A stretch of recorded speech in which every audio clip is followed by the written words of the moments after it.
Hello viewers, एक नए lecture के साथ हाजिर खिदमत हैं। इस वीडियो में जो टॉपिक हम कवर करेंगे वो है जी ओवरफ्लो एंड अंडरफ्लो। ओवरफ्लो क्या आता है एंड अंडरफ्लो क्या आता है, देखते हैं इसको। Each type variable can store a particular minimum and maximum value. Mean के आपने अगर कोई वेरिएबल डिक्लेयर किया है तो उसकी कोई मिनिमम वैल्यू भी होगी और उसकी मैक्सिमम वैल्यू यानी कि उसकी रेंज होगी, यानी कि वो कम से कम कितनी वैल्यू स्टोर कर सकता है और ज़्यादा से ज़्यादा वो वैल्यू कितनी स्टोर कर सकता है। An error can occur if the value assign to a variable is less than the minimum value of more than the maximum value. यानी कि अगर आप उसको उसकी मिनिमम उसकी रेंज से कम वैल्यू देते हैं या उसकी मैक्सिमम रेंज से ज़्यादा वैल्यू देते हैं तो एक एरर आने के चांस होते हैं। An overflow occur when the value assigned to the variable is more than the maximum possible value। Overflow का कंसेप्ट ये होता है कि अगर आप किसी वेरिएबल को उसकी मैक्सिमम वैल्यू से उसकी मैक्सिमम रेंज से ज़्यादा वैल्यू दे देते हैं या उसकी मैक्सिमम रेंज में एक 1 का ऐड कर देते हैं, 2 ऐड कर देते हैं। And underflow occur when the value assigned to a variable is less than possible minimum value. अगर आप उसकी मिनिमम वैल्यू से उसको एक वैल्यू कम दे देंगे तो तब भी यानी कि उसका एरर आने का चांस होता है या उसको हम अंडरफ्लो कहते हैं। The overflow and underflow is not detected by A compiler. ये कंपाइल टाइम एरर नहीं होगा, यानी कि ये इसका मतलब आप कह सकते हैं कि ये एरर इस तरह नहीं आएगा कि आप इसको रेंज से ज़्यादा वैल्यू देंगे तो प्रोग्राम रुक जाएगा या वहाँ पर कंपाइल टाइम एरर दे देगा, बल्कि इसकी आउटपुट जो है ना वो रॉन्ग आ जाएगी। देखते हैं इसको प्रोग्राम के थ्रू, देखते हैं हम इसको।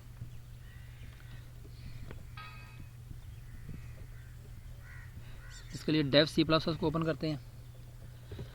डेव सी प्लस प्लस के अंदर कोई प्रोग्राम एग्जिस्टिंग प्रोग्राम अगर है तो उसको ओपन करके ये देखिए जी, यहाँ पे मैंने एक वेरिएबल लिया है जिसकी टाइप जो है जी शॉर्ट इंटीजर है और उसका नाम क्या है जी एन है। अब हमें पता है कि शॉर्ट जो इंटीजर होता है ना उसकी जो मिनिमम लेंथ है ना वो होती है 32,768 टू 32,767, यानी कि उसकी मैक्सिमम जो वैल्यू होगी वो 32,767 होगी और उसकी मिनिमम वैल्यू जो है ना वो होगी 768 होगी। जैसे मैंने उसको वैल्यू जो है ना उसको दे दी है 32,767 दे दी। एन की वैल्यू जो है ना वो आ जाएगी, एन एक शॉर्ट इंटीजर है। अगर मैं इसको प्रिंट करवाता हूँ तो ये देखें जी, इसकी आउटपुट आएगी n इज इक्वल टू 32,767। अब अगर मैं n की वैल्यू में मज़ीद एक ऐड कर देता हूँ, यानी कि n is equal to n+1, इसका मतलब ये है कि n की वैल्यू में 1 और ऐड कर दो। मीन के 32,767 में 1 ऐड कर, तो ये हो जाएगा 32,768, यानी कि इसका जो रिज़ल्ट आएगा वो आएगा 768।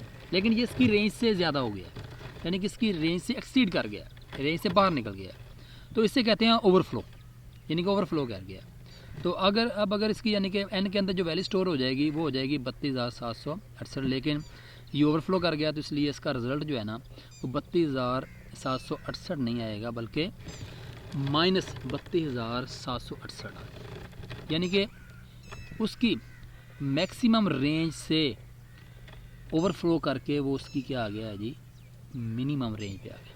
अगर मैं यहाँ पे 2 ऐड कर देता हूँ तो ये देखें, तो ये आ जाए, यानी कि फिर भी वो 32,767 यानी कि एक और यानी कि कम हो जाएगा, यानी कि कह सकते हैं कि और ये मज़ीद कम हो जाएगा।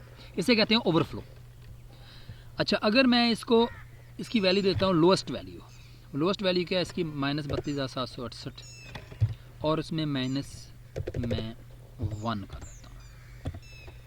अब जब मैंने यहाँ पे -1 किया तो असूलन तो इसकी वैल्यू जो है ना वो आनी चाहिए 32,700 यानी कि 69 आनी चाहिए, 32,769 आनी चाहिए, बट इसकी जो वैल्यू जो है ना वो और आएगी अब देखिए इसकी जो रिज़ल्ट आ रहा है ना वो आ रहा है 32,757 आ रहा है।